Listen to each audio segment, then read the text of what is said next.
working for me. Hopefully that's not internet. All right, Twitch test 1 2. Oh, Jesus Christ, it's making that fucking noise. God damn it. Twitch test 1 2 3 1 2 3. Twitch test 1 2 3 1 2 3.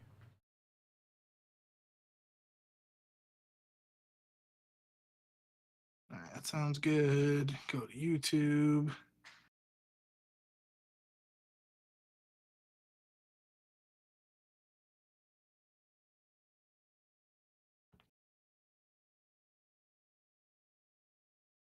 All right, I think we are good.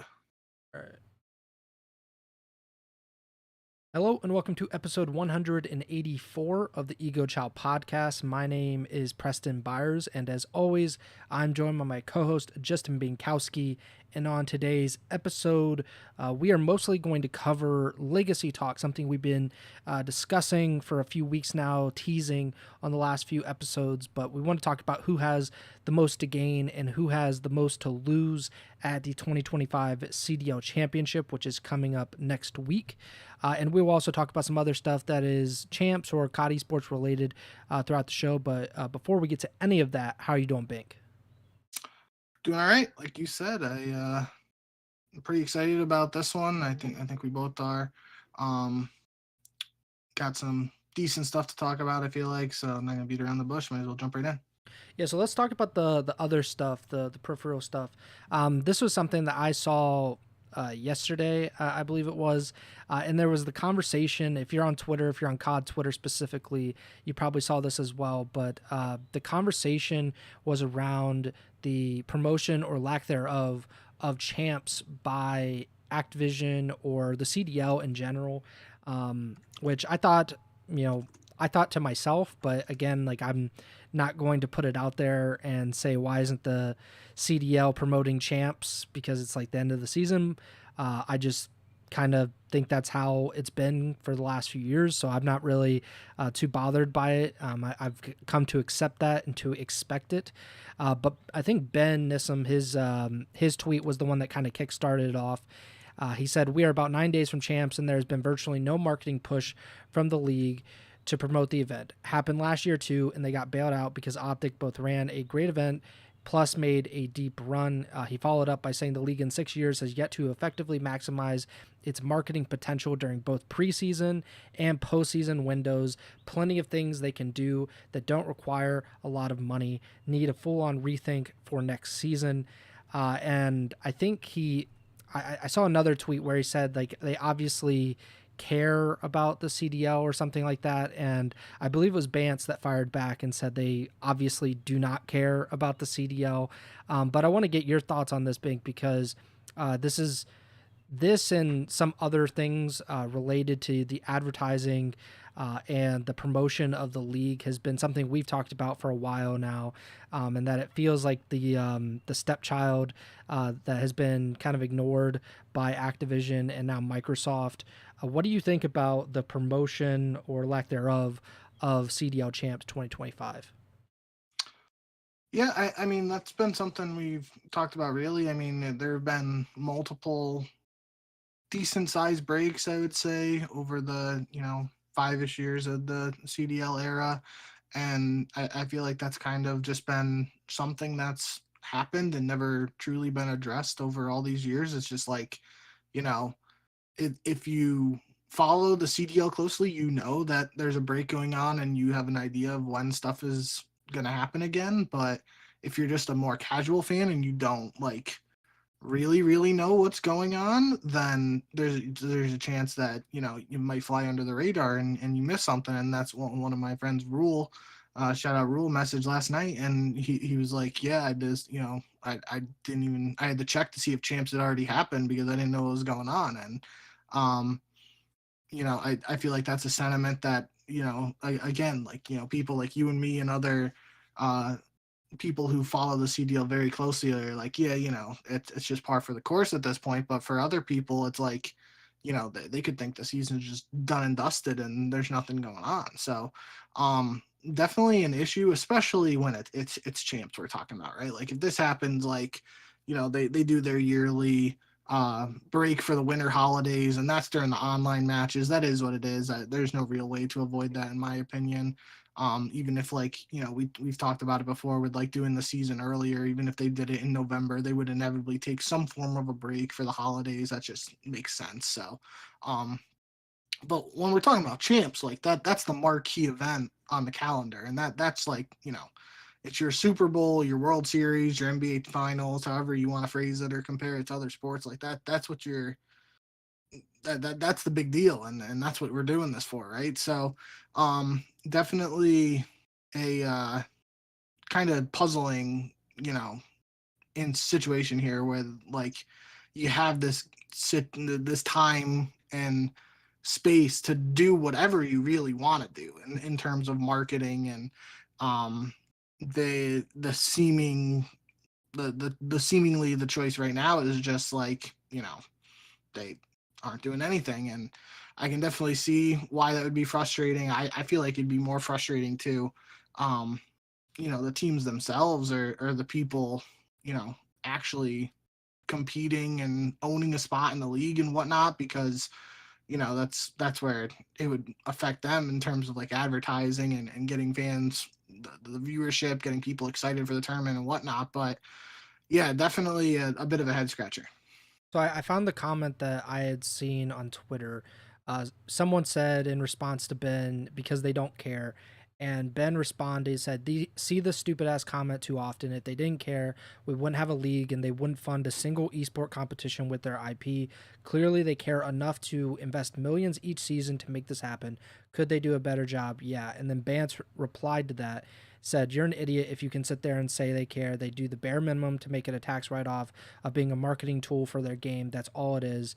And then he responded to another Ben tweet, said, I don't think he was saying a tax write-off. I don't think it was to begin with, but definitely over the years, it's become one they've fully given up and just now give the bare minimum to keep it going, which I think is undoubtedly true. I would look at you sideways if you tried to argue that they have not, completely stripped it down to, pretty much the basic parts and have done very little to try to build it back up.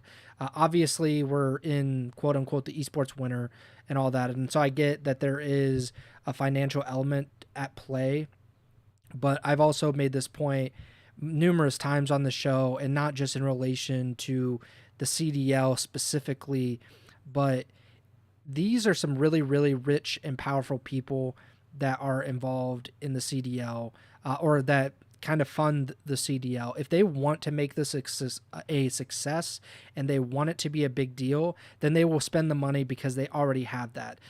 Sometimes it's not about making money in the short term, it's about making money in the long term, and neglecting the CDL in the way that I can't even say it's like leadership, because it's not the guys that are running the league ops, right? It's not those people that I have a problem with. It's the higher ups in Activision and Microsoft that they do not care about this thing. Like they could use it as a marketing tool much more effectively, and we've talked about it before. You could base reveals around this league. You can base seasons around this to hopefully show off and showcase what you have in your game every single year, but they don't do that. So I don't really understand I don't understand their marketing strategy, if there even is one, or if it's just we think this could be valuable at some point. We think esports could be valuable again at some point. So let's just keep it alive as long as we can without really putting all that much effort or all that much money into it. I don't know what the solution is. Like the old saying is, to make money, you got to spend money, basically. And they don't spend the money. So it's on a grander scale, kind of what we saw with the Paris Legion and the Vegas Legion, where, yeah, you can just be there for the ride and to hopefully get your money back or something. But to be like one of the big orgs, to kind of have the success that I'm sure a lot of these organizations would envision, you have to spend the money and you have to take the risk. And I don't think the CDL is willing to do that. We saw it with the Overwatch League. Like they just let it die. They just said, let's pull our money out and something else can start in its place. I would not be surprised if something similar happened with the CDL. Obviously, we got that statement put out. What was that, after last season, where they basically said there's a commitment for whatever it was, 2 years, 3 years. And they laid out some ground rules for what they're looking to do over those next 2 to 3 years. I have not seen really any change in the CDL this season from previous seasons, and you can correct me if you believe that I'm wrong about that. Obviously, the format has altered a little bit with the minor coming into play, which I think is something that should happen. I think there should be more event-based games and matches, because that's probably if you are going to bring in an audience on a consistent basis, I don't know if a regular season game is really going to do it. You probably do need tournaments and something with stakes. So a minor or multiple minors could help that. But yeah, I have a hard time believing that the way that the CDL is operating right now is anything but just doing the bare minimum and hoping that it doesn't really affect the bottom line.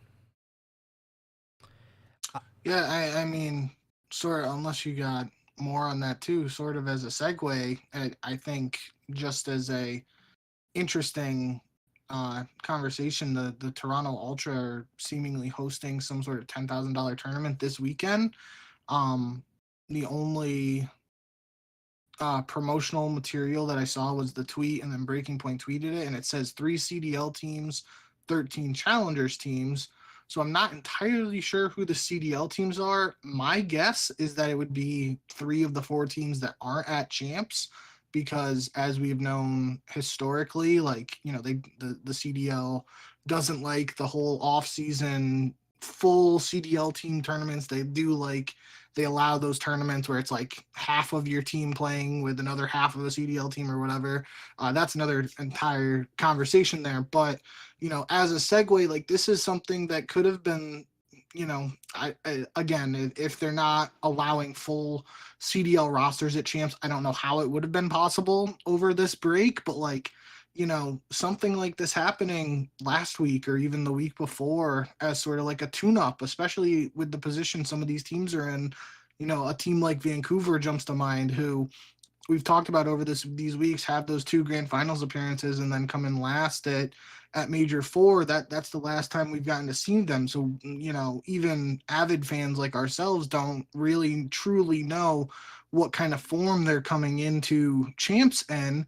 A tournament like this, although, again, like you're saying, like, might be lower stakes, might, the amount of passion, for lack of a better term, or how hard some of these teams are going, that would always be debated. But inevitably it would have given an opportunity for, like, the Vancouver team to be like, okay, we can showcase what we're capable of again. Or it would have just been another opportunity for us to see them in action. And if they struggle, it's like, okay, maybe we have to be a little more concerned about Vancouver heading into champs, as opposed to the position we're in now, just being completely blind to what Vancouver is going to look like at champs. I know that's just one example, and this tournament is, it's a good thing it's happening. But that really got me thinking about some of these other things they could have been, the league could be doing in this time to try and set the stage for champs. I mean, even, again, not a great example, but, something that always pops up and when people are talking about, like, filling the gap and whatnot, is, like, World Series of Warzone stuff. And obviously when Scump won that, like, the whatever, The YOLO thing? Was, yeah. I don't remember when that happened, but, like, that's another, like, they could do something similar to like that, where it's just during this time we get the 32 players that are playing in champs into one Warzone lobby who's who can do the best. I mean, even they would never do it to promote another game, obviously, but, like, if we got those players to play Fortnite or something, like, at least get the players together. That's not a really good example because that doesn't help.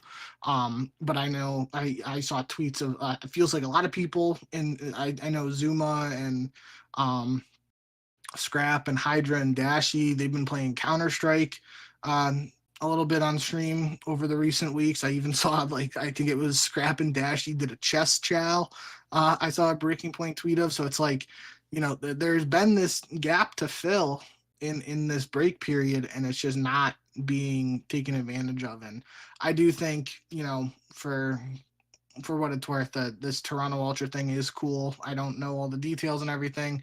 Will be interesting to see which 3 CDL teams are actually playing along with what the challengers teams are.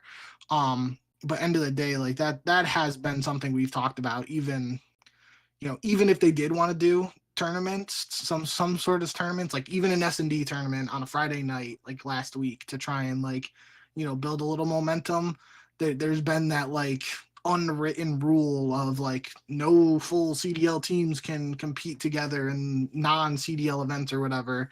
That would seemingly be an issue. And really it's a double-edged sword, because we're talking about the Toronto Ultra in this case, like Kason and in the offseason and stuff. There are people who want to seemingly help the CDL promote its game and its league, and then these unwritten rules that we hear about but are never actually confirmed, they get in the league's own way. So it's a bit of a conundrum, that's for sure. Shout out Ismail in the YouTube chat. He said, I got a feeling Optic is going to surprise a lot of people, and we will definitely be talking about Optic a little bit later on when we get to Legacy talk. The 3 teams that are competing, just according to who they tagged in the photo, is LAG, Vegas, and Minnesota. So yeah, 3 of the 4 teams that did not make champs, C9 being the notable exception as the only team not to go to champs and not to play in this tournament. So yeah, it's they should have. I don't know what the logistics are or anything. Maybe they were waiting for confirmation from 1 or more teams about whether they were actually going to participate. But announcing something 3 days before the start of a tournament is not great. Even if it is just a small tournament, it's not an official thing. It's just kind of their own separate event. Or online event, but yeah, it's not great. I would also say, just in general, and we've talked about this, and I suggested it before. Why is the CDL not organizing S&D events? Why is the CDL not organizing hardpoint, 8s almost? Why are they not taking initiative to bring together these players outside of official matches and spotlight not only their talent, but their personalities? This is something that every other professional sports league in the entire world has figured out. It is very good to have entertaining personalities within your league that people kind of gravitate to, that they end up watching the matches that they're involved in because they have this affinity for them. And yes, there is a certain level of that with Optic in particular, and to a lesser extent LAT and FaZe and maybe a few other individual players. But tell me what you know about Gwen. Tell me what you know about Snoopy. Tell me what you know about name insert player that hasn't been around for 5 years. What do we know about them? We don't know much, because the CDL has done basically no day in the life or docu style content about these players, at least recently, and shown you this is Snoopy's backstory. This is why you should root for him. This is why he was so good. Tell me about last season and how bad it was, and then how great this season has been in comparison. None of that has happened at the CDL level. Maybe individual teams have done similar things, but to put the onus on the teams themselves, when you know that many of them, I don't want to say all of them, but many of them have kind of followed suit with the CDL and have said, hey, we're not going to put as much effort, as many resources. We're going to scale back our content team. Sometimes even the esports competition side of it, we're not going to have as many coaches or analysts. And so they've dialed it back. It just leads to this happening where Champs is, a week away now, basically. And there has been little to no promotion about it. I haven't seen a YouTube ad. I haven't seen anything of the sorts. Of course, like on Twitter, you might see the CDL tweet, hey, Champs is in 9 days, here's the schedule or whatever. But even the CDL Twitter can't get hyped up about the biggest event of the season happening. And that's unfathomable for what we know about professional sports. The NBA has gotten into hot water very recently and is still in hot water from its fan base and some media members because they believe that the NBA hasn't been promoting the finals and making it as important or seem as important as it really is and giving it the pomp and circumstance and the respect that it probably deserves. The CDL is obviously on a much, much smaller scale.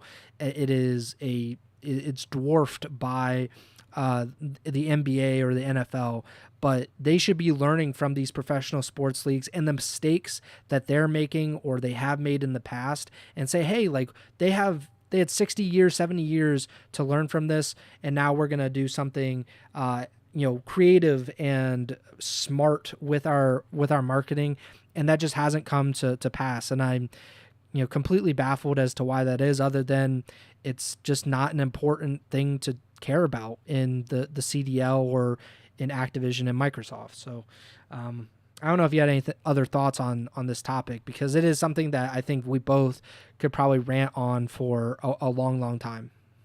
Yeah, I mean, you really, like, you brought up a good point with the docuseries stuff. That used to be cool, and I mean, obviously, it's a little different for you and me when we used to write about these guys. But I mean, there was a time where, like, apathy, I could, Brian, I don't know how to say his last name, Zelyakov or whatever. I used to be able to spell that without even looking it up. It's a long last name, and it's got some, obviously starts with a Z, and so it's a weird one. I couldn't do it now, but 2018, 2017 Bink could spell that without even having to double check it. And now, like you mentioned, Gwen, Rookie of the Year last year. I know his first name's Isaiah. That's it. I don't even know where he's from. I think he might be from like Indiana or somewhere in the Midwest, no potentially. Clue. But what'd you say? I said no clue. I don't know. Yeah, I have no idea anything about him, really. And I know the Snoopy story. I'm pretty sure he was like discovered. I say that lightly. I'm pretty sure Censor obviously was one of the guys who like gave him his first chance, obviously last year. And I think the year before, at the end of that year, because that's when he like played at Champs, would have been 2 years ago. I think Censor started playing with him in like Challengers or whatever. And I believe he's from Mexico or, of Mexican descent, I believe. And that's like all I know about Snoopy too. And it's like, yeah, you bring up a good point there, and just that lack of material. Obviously, you really like Snoopy, so to a lesser degree, but Gwen is a prime, like literally Rookie of the Year last year, and neither of us could tell you his last name or where he's from. I think that speaks enough in itself to, lack of promotion of the players, and in turn, lack of marketing and advertising for the league and Champs overall. I could be wrong. I think Gwen's last name might be Gwen. That might be it, but I am not. I'm looking it up just to. Yeah, it is Gwen. So like, okay. So but again, like I remember when I was coming up in Call of Duty, and obviously you've been around Call of Duty longer than me, and you know players or know about players that I don't really remember or I vaguely have knowledge of. But the players that were in Black Ops 2 and Ghosts, I could, rattle off like the first and last names of these players a lot of times. And I knew, for example, Scump was from Pennsylvania, and that he was in high school. And like, I remember watching those videos of him and like how he went back home and then he came to the Optic House. Obviously, like those are extreme examples because Optic is the biggest team. Scump, at least when Nadeshot was playing, Scump was the second biggest or second most popular player, and then eventually became the most popular player when Nadeshot retired. So like those are extreme examples, but I knew that Slasher went to college for, I think, like computer engineering or robotics or something like that in California. I knew a lot of the fun facts about these players and kind of like their general upbringing, even if it wasn't as detailed, because we had those videos. We had these kind of introspective pieces about who this player was and what makes them tick. And I know like we're probably getting super granular and super bogged down. And people will say, well, it's just an esports, just people playing video games. We're like, every sport is just people playing a child's game. Like, that's literally all it is. And it's just, people throwing a ball around, kicking a ball around, people shooting a ball into a net. Like, it's all kind of silly when you get down to it. But if you don't take it seriously, or if the people running the leagues, they don't take it seriously, they don't care enough about it, then why should anybody else? Why should people pay their hard-earned money to go to an event, for example, go to CHAMPS in Kitchener, Ontario, Canada, and spend their money on a ticket, spend money on concessions, spend money to buy a jersey, spend money to do anything at these events? Why should people even tune into a free live stream if they don't care about it? And the CDL has to do a better job. They likely won't, because I've said this and everybody basically has said this, that they should be doing better. And we've been saying that for several years now, and they haven't done any better. In fact, they've probably gotten a lot worse and kind of ignored the CDL even more. I mean, the fact that we don't even have a pause feature, we don't have these kind of fixed tools.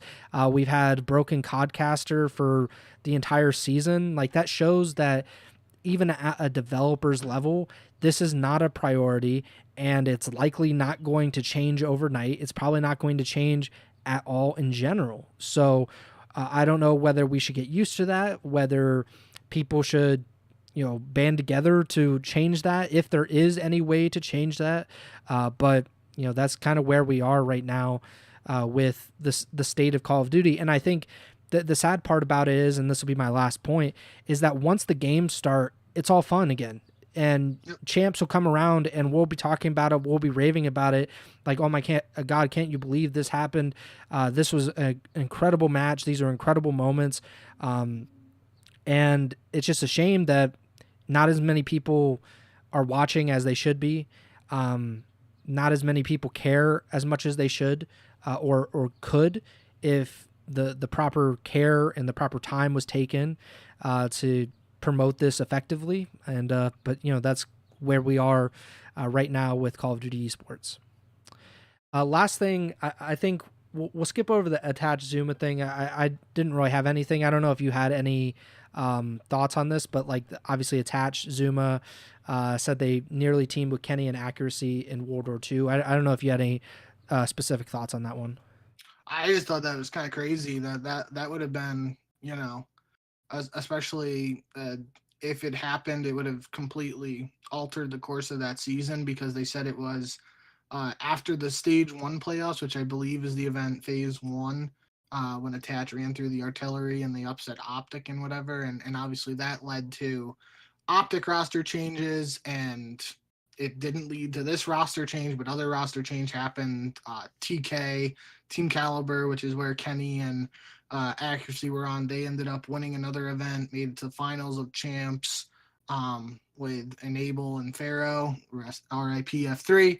The FaZe team didn't really change, but they were pretty strong contenders for the rest of the season. So that was just something that came up on the timeline. I saw it. I was like, damn, that would have been interesting to see, because that would have been a scary team, especially Kenny and Zuma on the SMG together.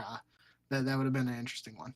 And then the next one was about Abizi, and I think this kind of goes into the legacy talk, because Abizi is one of the greatest Call of Duty players in esports history. Like there's no doubt about that. Where you rank him is kind of irrelevant, but like, he is a 2-time world champion. He's been pretty dominant. He was an MVP candidate for a few seasons. He's been very valuable to the most consistent team in the CDL's history. But he said that he doesn't want to retire until he's 30, which is, kind of an insane comment just in general when you think about professional sports. But esports, this is like, he is like I guess in esports or in COD esports more specifically, 30 is like 40 in the NBA. Like there are a few players that make it to 40 in the NBA, but there's not that many.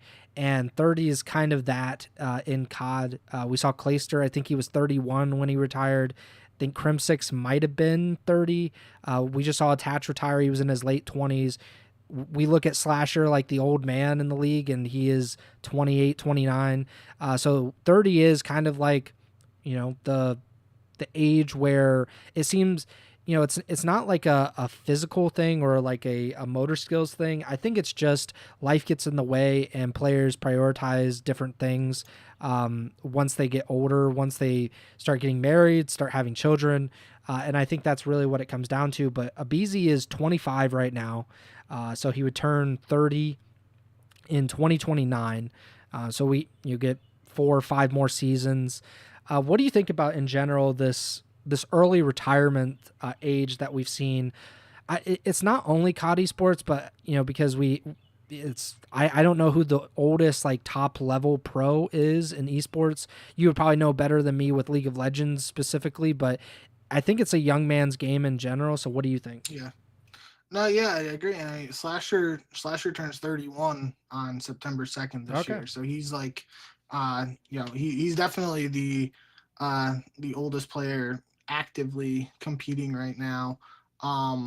And I believe I saw earlier this year that Abizi was either I think they said one of the stats Twitter said Abizi is the second oldest SMG entering this year, and I believe TJ was the oldest. Um, so yeah, I think that's really just what we've seen over the years. Is there, I mean, even guys that you mentioned like Clay and Krim and stuff, they could still be competing if they wanted to. But really, it's just as these players get older, their priorities in life change, and they start wanting to potentially start dating, get married, have kids, have a house, et cetera, et cetera. And the biggest thing with that is as they get older, they see it's not the same. I think I saw maybe Gunless tweeted something about it not too long ago. It's like, when you're younger, like especially when Call of Duty was in its prime, like, there were days where you just wanted to play COD for 8, 10, 12 hours a day and not get out of your chair and just sit there and grind and hang out with the boys and whatnot. But as you get older, your willingness to want to do that sort of changes, and your life gets in the way, your priorities change, however you want to phrase it. So I do think that's the biggest thing. And I mean, someone like Abizi, with his, as good as he is, he could play really as long as he wants, in my opinion. I do think his, play style could, in theory, affect his, I don't even want to say it because I don't want to put any bad juju on him or anything, but we've seen like hand injuries and stuff over the years with Zuma, and that, like, someone like Abizi could, in theory, deal with that just because of how, crazy and stuff his movement is on the map. But at the same time, I know a lot of the guys nowadays, and even the phase guys, they do like the hand stretches and they take good care of themselves. So not even put that out there, but it goes to say, it is just something kind of crazy to think about, because it feels like just yesterday to me we're talking about Abizi as this up and coming kid, the tiny terrors, him and Simp, and now we're looking at Simp's a little younger, but like, we're just a couple more retirements away from like the quote unquote old kids that are vets in the league being Dashy, Simp, Abizi, these guys who were not too long ago like the fresh faces in the league. And that's the way of the road, but it's definitely a weird one to think about, in my opinion. It's really hard because esports, it's so different from traditional sports on a lot of different ways, but the reason that players retire is completely different in esports and traditional sports. Like there are physical injuries that are suffered in esports. Zuma is a great example because he could have continued to play, and he likely would have for at least a few more years, but he obviously had what was a thumb injury that he couldn't really push through. thought like maybe he could do like keyboard and mouse or something like that, but in the end, it is physically demanding on players' hands. But the biggest thing that has led to these, I would say, premature retirements is the burnout that these players suffer. Scump probably is the best example of this because Scump, I think, better than anybody else, like any of like the GOATs or the top 10 players of all time. I think like maybe Formal could be up there as well, but like Scump aged really, really well in that his game did not fall off to a degree that we saw with other players that tried to stick around maybe a little bit too long. And maybe it would have. Maybe Scump wouldn't have been as good when he's 29, 30, 31 years old. But at the same point, like, he had this super high, consistent level of play for basically 12 years or so. But even he couldn't even get through the last season. You know, he said he's going to retire at the end of the 2023 season. He gets 2 months in and he retires. And he was in tears, like not only because he's retiring, but I think, and maybe I'm speaking out of school here, but like it seemed like I just can't take this anymore. I cannot put my mind through this. It's not about my body. I cannot mentally get through another Call of Duty game, another CDL season. Like, this is ridiculous. And that is not something that we see a lot of times. We've seen it a little bit, but not very much with players in the NFL or the NBA where they get through a few months and they're like, yeah, I'm just done. Usually you see that with players that have kind of, you know, they're nearing the end. They're at their 40-year-old, birthday or something. And they're like, all right, like I don't want to be away from my family anymore. I don't want to put my body through this. But a lot of times they still have the passion to actually play the game. They just don't want to put themselves physically through what they have to. And in Call of Duty, it's the mental aspect of it. Like, they just don't want to mentally have to do it all over again. And I think part of that is roster changes at the end of the season, how drastic these rosters can really alter themselves in a single summer or a single winter or whatever, because that doesn't happen in football all that often. Like, you're still going to have most of the same teammates year to year in football. In basketball, it's obviously a smaller team, so there is a greater change that can happen, but you're still, there's 15 guys on a basketball team, so you're probably going to have some consistency there. Year to year, these CDL teams can change kind of like all 4 of them or 2-3 of them. So like half of your team changes like in a split second. I think that really has something to do mentally as well, because it's hard to get kind of attached and feel like this loyalty with these players nearly as much. And also just the games stink. Like the games are not as fun as they used to be. Part of that is getting older and your tastes change. And like you said, like you just have maybe even more patience when you're younger for the things that bother you about your favorite video games. But then when you get older, those same things or different things, but similar kind of small level things happen, and you're like, screw this, I don't want to do this anymore. I'm gonna go take a walk. I'm gonna go play with a dog. I'd rather not play this game again. And it's unfortunate, but like that's how Call of Duty has kind of evolved or devolved based on your perspective of things. Let's talk about legacy though, because I think a Beezy conversation of, hey, I want to retire at 30. I think that's a really good jumping off point, because when we talk about legacies, we have to talk about champs and vice versa. These things are connected so closely that it's kind of hard to even talk about how good a player is without bringing up champs. And I that's true of any sport really, but it's especially true in Call of Duty, and it's especially weird in Call of Duty. At least pre-CDL, a lot of these champs events were just randomly put in.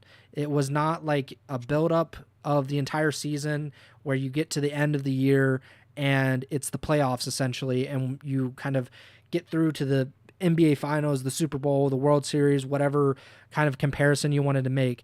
It was like if the World Series happened at the All-Star break, or if the Super Bowl happened in November.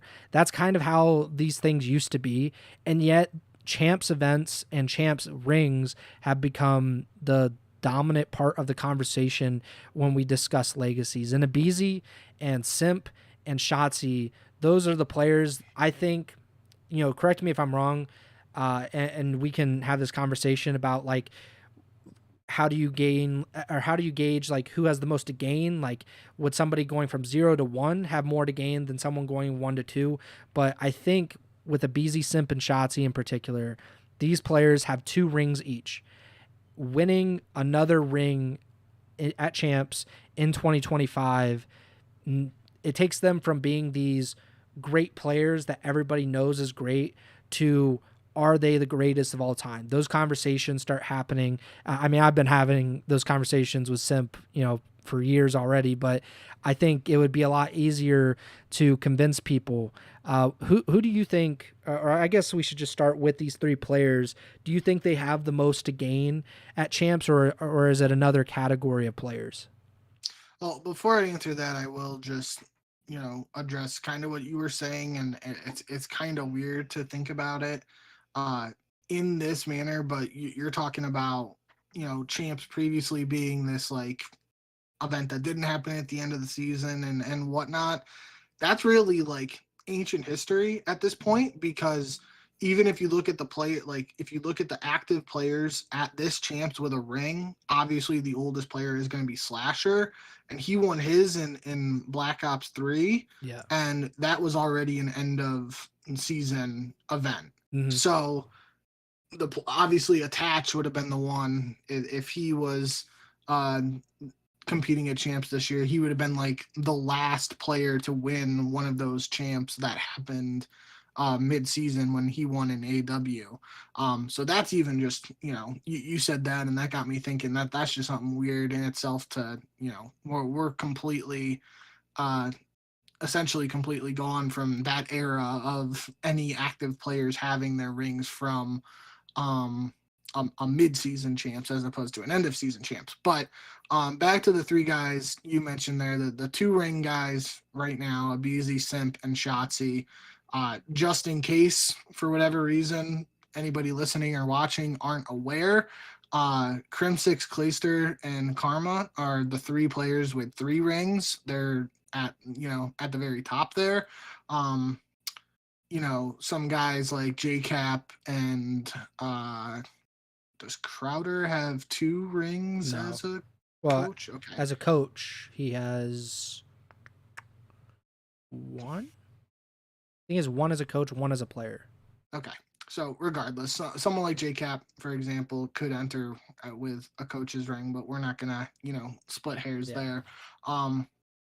The big thing really is just that those people with 2 rings, they do have that opportunity to enter, illustrious territory. And, looking the list of players right now with 2 rings, the only people still actually competing are Kenny and Arcides, who won't be at champs this year. But the list of players with 2 rings, Abizi, Aches, Apathy, Arcides, JCap, Kenny, Shotzi, and Simp. So that's only 1, 2, 3, 4, 5, 6, 7, 8 players with 2 rings. So you can already obviously make the argument that Abizi, Simp, and Shotzi are, and we had this conversation last year, like they, regardless of exactly where you want to place them, that they're top 15 players all time, especially with the accolades there.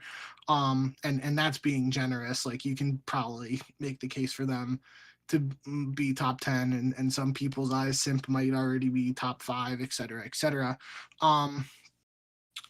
I think all 3 of them have a lot to gain in terms of legacy, but I do, laying it out as I just did numbers wise, like their legacies are already somewhat cemented.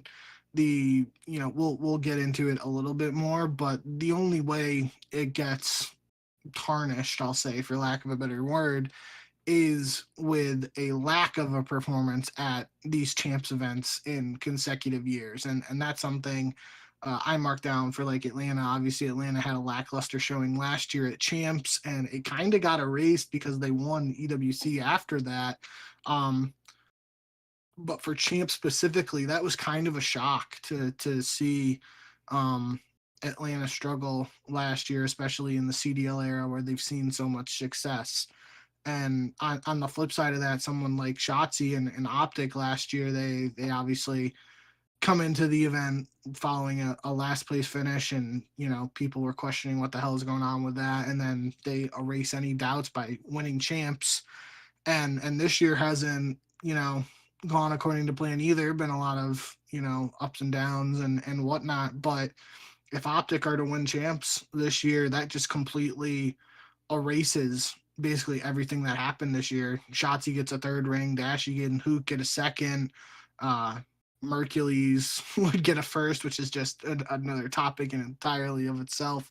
But yeah, so I mean that's just the place that champs is in terms of like rarefied air and what it means for these players' legacies in the eyes of many people. Like, you have a bad season, like there's no way around saying it. Like, Optic have had a pretty bad season, especially in the eyes of some the majority of Greenwall fans.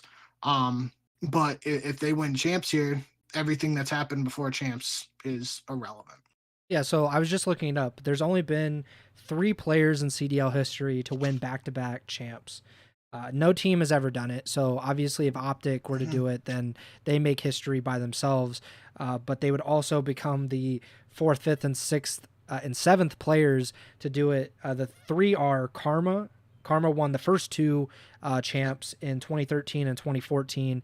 JCap became the 2nd player, winning in 2015 and 2016. And then Clayster became the 3rd and most recent player, winning 2019, which was the last CWL champs, and then 2020 winning the first CDL champs. So that would obviously put them in some really like rarefied air to go back to back. And, it would kind of harken back to those days where we're talking about like where it's the mid-season tournament, because those tournaments, Denial being a good example of that, because if it had lasted till the end of the season, that team probably gets picked up by a bigger team. Like, that team got poached pretty much afterward because Denial fell apart and they weren't paying their players, if I'm not mistaken. Maybe I'm misremembering the exact Denial history because they had that later on in their history. But either way, like, they get poached. They probably go to different teams. Who knows if they last until whatever it is, September, October, when they actually play champs. They were kind of like right place, right time. They were a great team, but I think it was not always going to be a long-term project for them, especially with Denial. We've seen it also, like, Karma's champs are also part of that, because Impact blows up in the summer of 2013 after Anaheim, I believe. And by the end of the season, like, they're not the predominant team. It's Complexity. And who knows how things could have changed, because let's say champs is at the end of that year, Clay, Krim, Aches, TP, they probably all get their ring that year as well at the end of 2013, going into Ghosts. And the end of champs and or if end of Ghosts, if champs is there, who knows how things work out then, because by that time Complexity was starting to fray as well. I believe Dido filled in for one of those events, if I'm not mistaken, when they went to EG. So I think it would be very interesting to it would show that Optic in general can, like you said, erase everything that happened this season. It just doesn't matter. Like, in a moment, it does not matter at all that Optic had these weird roster changes, that there was drama over Pred, getting dropped, coming back, getting dropped again, about them losing to Vegas, losing to LAG, waiting to pick up Mercules. None of this matters. Like, none of it. And I think that's what's so amazing. And that's why, not to put the carriage before the horse, but like, I believe that Shotzi probably has the most to gain from champs, because he becomes like this incredible story of like he wins his first champs in 2020, and then 2024 they look completely out of sorts. They look like they're not even competitive going into champs, and then they win it in front of their home crowd, which was kind of an amazing like experience in the arena. And then 2025 to have this horrible season as a team, you have to actually perform well at the final major to ensure that you're actually going to even get to champs, and then to win champs again. You become the only player in Optic history to win champs with them twice, because obviously before this it was only the dynasty team had champs. Well, I guess everybody on this team, or not everybody. Dashy. Yeah, Dashy would have back to back, but Shotzi would also have the 2020 ring, which he was the season MVP of the 2020 season. There's just a lot on the line for him. I would, as an aside, it would definitely shut up Aches for good. Like I don't think Stephen Aches could really do anything at that point. To talk about somebody actually has more rings than him, that would have I think he'd be the fourth player in CDL history in general to have 3 rings. So it would be pretty much a groundbreaking, monumental performance for Shotzi if he were to win champs again. I will say I think there's somebody else, and specifically in my mind, who has the most to gain, and in theory I guess has something to lose too. But of the players that we just listed here with 2 rings, I will say I think Shotzi does have the most to gain, because it does feel like, Simp and Abizi, their legacies are pretty cemented right now, that they, in a lot of people's minds, they would take a massive fall off for them to not be considered both top 10 players of all time in COD history. I feel like Shotzi is still, for whatever reason, some people could argue that's not the case for him. So a 3rd ring would, it would be undeniable at that point. Who do you think has more to gain in general? If Shotzi doesn't, in your mind, is there a specific player that you think does have more to gain if you were to win champs this year? I think it's Scrap. I think especially just the way LAT have looked of recent, and the bigger thing looming in the background for Scrap is that they, with Toronto and NYSL at Champs 2023, his Toronto team won the winners finals against New York, and then they get to the grand finals against New York and they don't win a map. It's kind of, a little similar in just in terms of the Vancouver teams this year, where they get to these finals and they haven't won a map. Obviously it's 4 maps there.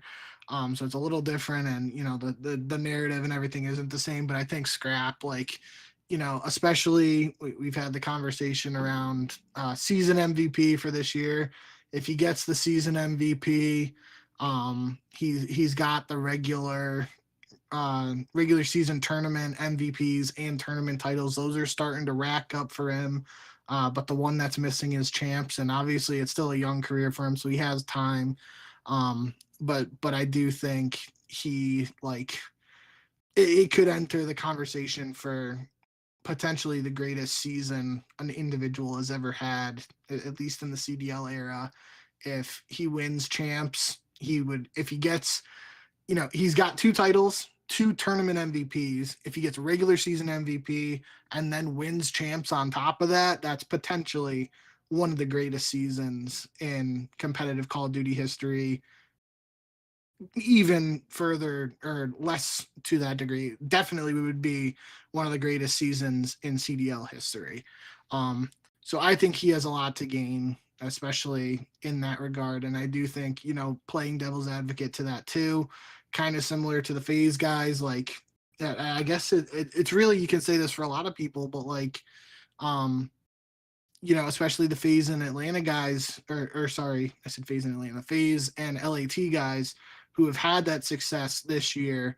Like, if they don't show up at champs, that is just another conversation in itself. So I do think Scrap though, especially of those players, and I did write it down. So there's the 3 players that we already mentioned: Abizi, Simp, and Shotzi. They got the 2 rings.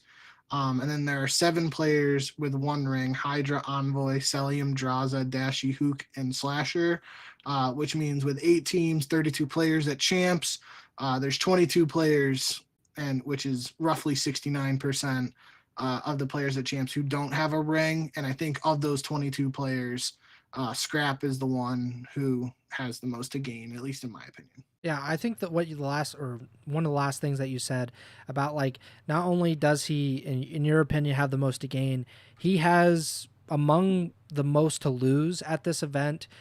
If he doesn't show up or if the team doesn't have the success, because I think it's very hard to believe that he's not going to have a good event. Like he's Yeah.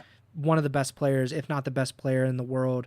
And I just can't see that happening. Like there might be one series that he doesn't have a great performance in, but I think in general he's going to do well. But like, let's say they don't win champs, even if they get second, then it starts to happen again where it's like, well, Silver Surfer, like you can't really win the big one. And it's something that a lot of great players have dealt with. Scump went a while without winning champs, and he was by far the best or one of the best players for 3, 4, 5 years at that point. And then they finally win NIW. I think an underrated one is Octane, because Octane was always said to be one of the most talented players, probably the best AR or second best AR, depending on where you ranked him in formal. And this was years and years and years. And he didn't end up winning until 2022 with LAT, which was near the end of his career. Dashi is another one where he even said it like that he felt he was more talented than players that were beating him in these events. And he finally wins one last season with Optic.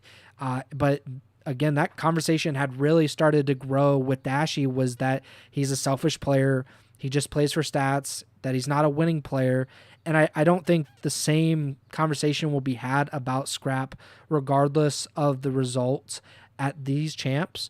But if you don't win it now, you only have your next chance a year from now, which is a long time. Like 12 months is a really long time to have to wait to try to win champs again.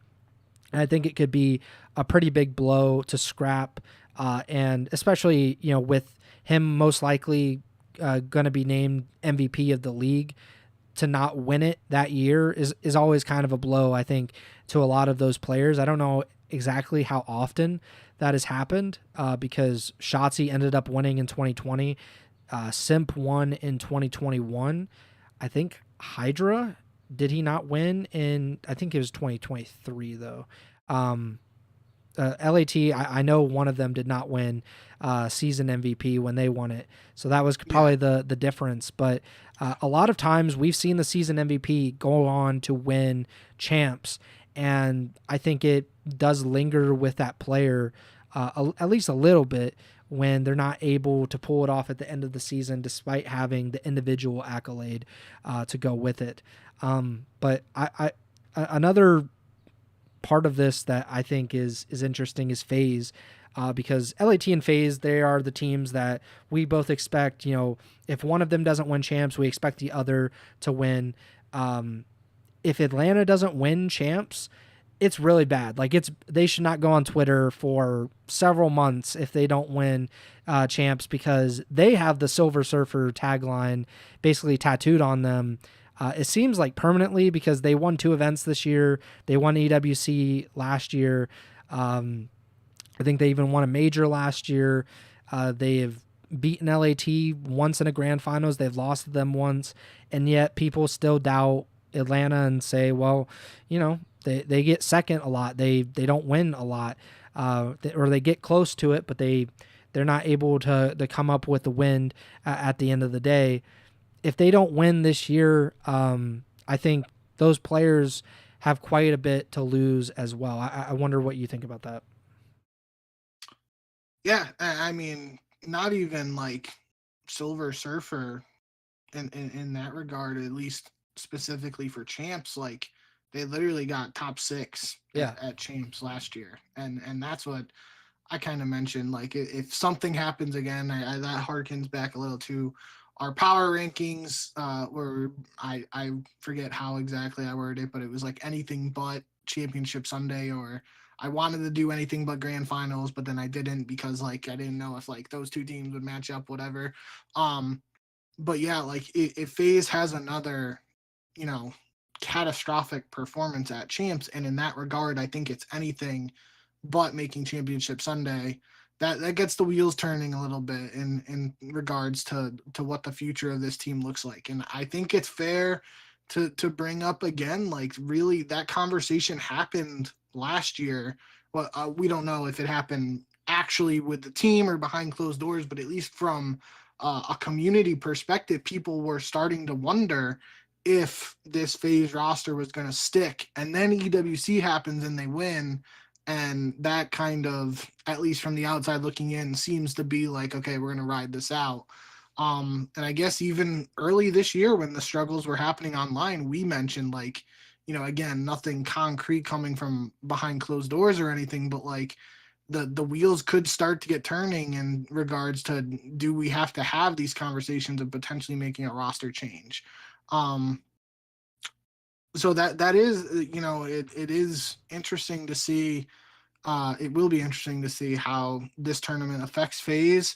I do in all regards expect FaZe to not repeat last year's showing at Champs, and I do think they should be in a good position to make a good run. They do have a pretty tough first round matchup on paper, and Optic, but end of the day, you know, it's only an 18 tournament, so um, you know that there really aren't many what you would consider a free win. You know, some people might argue against that in regards to Carolina's recent form, or I guess maybe even Boston in some regard, but um, you know, FaZe has played well against Optic this year, but it's still, yeah, end of the day, it's Champs and anything can happen. And I think, you know, that we saw the quote unquote anything can happen. We saw that last year with FaZe at Champs, because I don't think anybody was expecting FaZe to have a top 6 finish at Champs last year. So um it is, I guess, to round it out too, like, you know, you kind of mentioned the whole dynamic there of like players playing for stats or whatever, and you're referring to potentially the narrative around Dashy or whatnot. I feel like even though he has seen the success, I feel like there are still some people who question Celium's play style and um, the impact it has for the team. I disagree with that sentiment very wholeheartedly. I think, you know, that just the at least the FaZe trio of Simp, Celium, and Abizi, they know how to work well together. And if it feels like, you know, Celium is playing for stats, then, you know, that might be your take, but at the end of the day, it does work. And I think even beyond that, it works importantly in search, which Yeah. at the end of the day, stats don't matter in search. But you know, you have the Abizi player running in head first, being that, you know, looking for first bloods, that sort of player. You got Simp following him up behind with SMG, but you need that sort of statue AR player to be that like backline guy if you have those tiny terrors running in ahead of you. So I think even beyond like just looking at it from a stat base, like the play styles, they know, they have the chemistry, they know how to work well together. So I disagree with, even if there is like an actual conversation around that in regard to Celium. But I do think from a very, you know, basic standpoint, like Celium and Draza, like them being the guys with one ring as opposed to Simp and Abizi with two, it is an interesting conversation, because I feel like, you know, at least in regards to Atlanta, if things don't go well at the end of this year, there's always, when it's been the roster changes for this team, it's been the trio sticking in just a one person change. But how long can they continue to to make that the decision, like when do they move beyond a one person change if they feel like they need to make a change. So I think that's a little premature, but kind of ranted a little bit there. It is interesting though, just to see like that's what's on the line at champs from a very like basic standpoint. Like, you can win champs and everything's fine and dandy, or you have a lackluster showing, and then all of these questions can happen for all of these teams. I think even, a team like LAT, like if they struggle at champs, I think contractually they're stuck, because I believe Nate Schott said like we don't have to worry about anything contract wise until 2027. I believe there was a clip I saw, something like that. So like outside of that, like outside of contracts being the thing keeping teams together, like a lackluster champs showing can have as big of an impact on your future as actually hoisting the trophy at the end of the day. Yeah, what you said about Salim is right on. Like, we're not the podcast to ask, because we both think he's one of the best COD players of his generation. Certainly, currently, I think we both said he was the runner up for MVP this season. So that kind of shows, and he's been like in the top 3 or top 5 MVP conversation basically since the CDL started. Like, he wasn't basically the last 3 or 4 years that has been where he's lingered around for MVP. Another player I think in the same vein as Salim is Hydra, where going from 1 to 2 is really, really important for these players. Like, I believe that Hydra, I actually saw a tweet, really, really important for these players. Like, I believe that Hydra, I actually saw a tweet.